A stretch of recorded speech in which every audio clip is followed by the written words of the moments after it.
আসসালামু আলাইকুম, সবাই কেমন আছেন? আশা করছি যে যেখানে আছেন ভালো আছেন, সুস্থ আছেন। আচ্ছা বলুন তো, টমেটো কি আসলে সবজি নাকি ফল? কেউ যদি বলে টমেটো আসলে সবজি না, বরং একটি ফল, অনেকেই হয়তো তার দিকে তেড়ে যাবেন। বিশ্বজুড়ে অধিকাংশ মানুষই এটাকে সবজি হিসাবে জানেন। তবে কে কি জানেন তা নিয়ে বিজ্ঞানীদের কোনো মাথা ব্যথা নেই। তাদের মতে টমেটো আসলে একটা ফল। বৈজ্ঞানিক সংজ্ঞা অনুসারে ফল হতে হলে মোটা দাগে কয়েকটি শর্ত পূরণ করতে হবে। তার মধ্যে প্রথমটি হলো এটি জন্মাবে ফুলের ওভারি থেকে, আর দ্বিতীয়টি হলো সেই গাছের বীজ বহন করবে। টমেটো এই দুটি শর্তই পূরণ করে, তাই এটি একটি ফল। এবার যদি রান্নার দিক থেকে বিবেচনা করি তাহলে এটি একটি সবজি, কারণ মূলত মিষ্টি জাতীয় কিছুর পরিবর্তে মশলাদার এবং নোনতা স্বাদের রান্নার ক্ষেত্রে আমরা টমেটো ব্যবহার করে থাকি। টমেটো নিয়ে এই আলোচনা কিন্তু নতুন নয়। টমেটো ফল না সবজি তা নির্ধারণের জন্য রীতিমতো একটি আইনি লড়াই হয়েছে যুক্তরাষ্ট্রে 1893 সালে।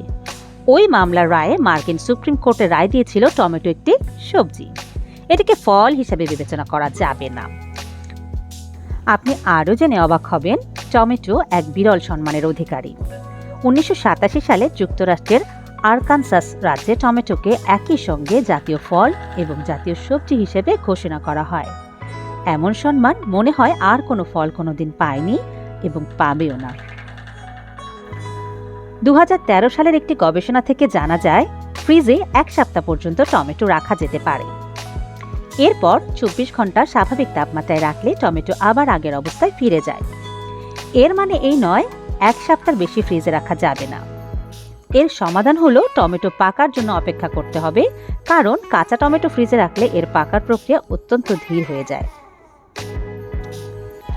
মোদ্দা কথা হলো, পচে নষ্ট হওয়া থেকে রক্ষা করতে হলে ফ্রিজে রাখার আগে টমেটো অবশ্যই আগে কিছুদিন অন্তত কক্ষ তাপমাত্রায় রাখতে হবে। তা না হলে 1 সপ্তাহ বেশি কাঁচা টমেটো ফ্রিজে রাখলে তার স্বাদ কমে যাবে। টমেটো একটি সুস্বাদু ও পুষ্টিকর সবজি। টমেটো শীতকালীন সবজি হলেও এখন সারা বছর পাওয়া যায়। কাঁচা কিংবা পাকা দুভাবেই টমেটো খাওয়া যায়। খাবারের স্বাদ বাড়াতে টমেটোর জুড়ি মেলা ভার। অনেকে আবার সালাদে টমেটো খেয়ে থাকেন। শুধু খাবারের স্বাদই বাড়ায় না, টমেটো থেকে তৈরি হয় নানা রকমের কেচাপ এবং সস। পুষ্টিতে ভরপুর টমেটো। এতে আছে প্রচুর পরিমাণে vitamin A, C, K, folate এবং পটাশিয়াম। এছাড়াও 1 কাপ টমেটোর মধ্যে থাকে প্রায় 2 গ্রামের মতো ফাইবার। বেশ কিছু পরিমাণ পানিও থাকে এতে। নিয়মিত টমেটো খাওয়ার উপকারিতা রয়েছে অনেক। রক্তশূন্যতা দূর করে রোগ প্রতিরোধ ক্ষমতা বাড়ায় টমেটো। টমেটোতে থাকা লাইকোপিন ত্বকের ক্লিনজার হিসেবে কাজ করে। টমেটোতে ভিটামিন এ এবং ভিটামিন সি থাকায় এই দুটো উপাদান ক্ষতিকারক ফ্রি বায়োজিক্যাল থেকে শরীরকে মুক্তি দিতে সহায়তা করে। টমেটোতে থাকা ভিটামিন এ, ভিটামিন বি এবং পটাশিয়াম কোলেস্টেরলের মাত্রা নিয়ন্ত্রণ করে, সেই সঙ্গে রক্তচাপ কমাতে সাহায্য করে। টমেটোতে ক্রোমিয়ান নামক এক ধরনের খনিজ থাকায় এটি রক্তের শর্করা নিয়ন্ত্রণে সহায়তা করে। এ কারণে ডায়াবেটিক রোগীদের নিয়মিত খাবার তালিকায় টমেটো রাখতে হয়। আজ এই পর্যন্তই। সবাই ভালো থাকবেন, সুস্থ থাকবেন। সবাইকে অসংখ্য ধন্যবাদ।